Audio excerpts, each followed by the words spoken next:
Pablo Picasso wasn't just an artist, he was a revolutionary who redefined the very concept of art in the modern age. With a career spanning over 7 decades, he defied conventions, invented movements, and influenced the course of art history in ways no one else has.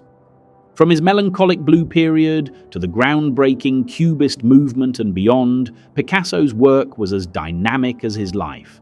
But behind the genius was a man of contradictions, a devoted artist, a passionate lover, and a restless innovator. Join us as we explore the extraordinary journey of this cultural icon, from his humble beginnings in Spain to becoming one of the most celebrated artists of all time. Early years, 1881 to 1900.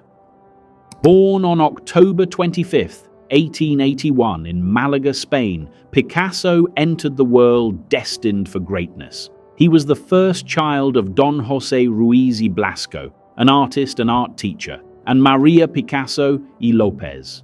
His father's dedication to art deeply influenced young Pablo, who began learning to paint and draw at just 7 years old. Picasso showed immense talent early on. By age 13, he had surpassed his father's skills, and the family moved to Barcelona to nurture his gift. He enrolled at the School of Fine Arts, where his talent astonished instructors.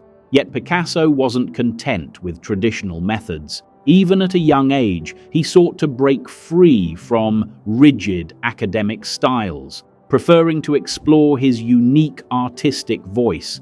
In 1897, he attended Madrid's Real Academia de Bellas Artes de San Fernando, Spain's top art school. However, Picasso quickly grew bored of formal instruction, spending most of his time studying the works of Spanish masters like El Greco, Francisco Goya, and Diego Velázquez at the Prado Museum.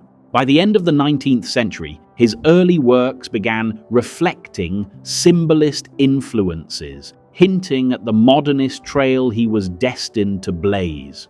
Middle years, 1900 to 1940. In 1900, Picasso traveled to Paris, the vibrant heart of Europe's art world. He lived in poverty, sharing a small apartment with poet Max Jacob. Those were difficult times. They often had to burn Picasso's early works to keep warm during the harsh Paris winters. Yet, amidst these struggles, Picasso's determination and creativity flourished. By 1901, Picasso began signing his works simply as Picasso, leaving behind his paternal name and embracing his maternal surname. Around this time, he founded Young Art, a short-lived literary magazine with friend Francisco Assis Soler. The illustrations he created for the magazine revealed his growing sympathy for the struggles of the poor. The Blue Period, 1901 to 1904, the early 1900s saw Picasso's work take a deeply emotional turn. After the tragic suicide of his close friend Carlos Casagemas, Picasso entered what is now known as the Blue Period. Dominated by shades of blue, his paintings from this era exude melancholy and introspection, reflecting his grief and empathy for society's marginalized groups. Works like The Old Guitarist, portraying a blind, frail man clutching a guitar, and La Vie, exploring human relationships and struggles, exemplify this phase. Picasso often painted beggars and street performers, drawing from his own financial struggles. The Blue Period remains a poignant chapter, capturing the fragility and resilience of the human spirit. The Rose Period, 1904 to 1906. In contrast to the somber tone of the Blue Period, Picasso's Rose Period brought warmth, joy, and a sense of hope into his art. This shift occurred after he moved to Montmartre in Paris, surrounded by a vibrant artistic community. His works from this period feature shades of pink and red and depict harlequins, circus performers, and clowns, as seen in Boy with a Pipe and Family of Saltimbanques. Through these figures, Picasso explored themes of identity and human connection. The brighter tones and playful subjects reflected his growing stability and early experimentation with primitivism, setting the stage for his groundbreaking Cubist works. The birth of Cubism, 1907 to 1919. In 1907, Picasso unveiled Les Demoiselles d'Avignon, a painting that broke away from traditional notions of perspective and form. Influenced by African masks and Iberian sculpture, the angular forms and fragmented space marked the beginning of Cubism. This period represented a radical departure from convention, challenging viewers to reconsider how they perceive reality. The innovative use of geometry and abstraction made Cubism one of the most influential art movements of the 20th century. Alongside Georges Braque, Picasso developed this revolutionary style that deconstructed objects into geometric shapes and explored multiple viewpoints. During analytic Cubism, 1907 to 1912, Picasso's works like Marjolin featured muted earth tones and abstracted forms. These compositions required active engagement from the audience, fostering a deeper connection between the art and its viewers.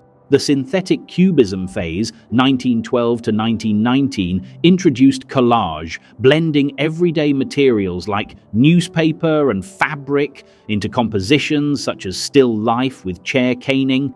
Cubism not only redefined modern art, but also established Picasso as a leader of relentless innovation, influencing countless artists and movements.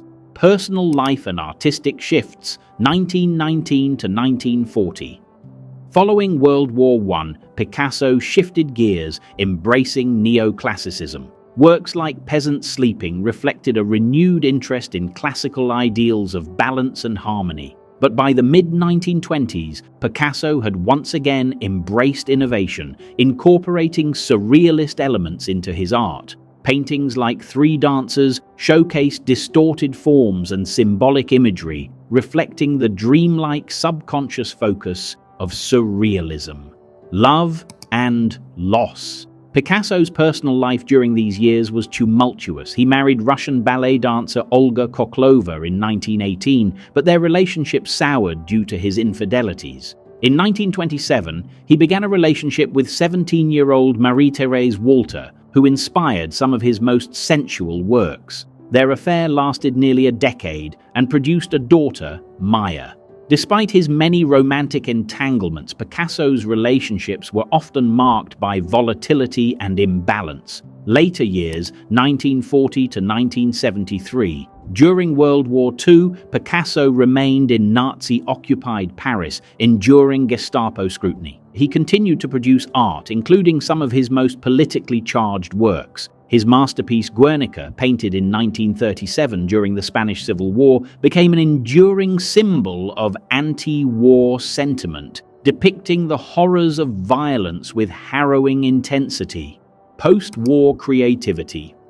After the war, Picasso entered a prolific phase, exploring sculpture and ceramics alongside painting. His relationship with Françoise Gillot, a young artist, brought two more children into his life, Claude and Paloma. Although their romance ended in heartbreak, it inspired many significant works. In his later years, Picasso married Jacqueline Roque, who became both his muse and devoted partner. His final works reflected a culmination of all his previous styles, blending vivid colors, bold forms, and expressive energy. Even as he aged, Picasso's creativity never waned, producing works that hinted at the neo-expressionist movement to come. Picasso's legacy. Pablo Picasso redefined art, constantly challenging conventions and pushing boundaries.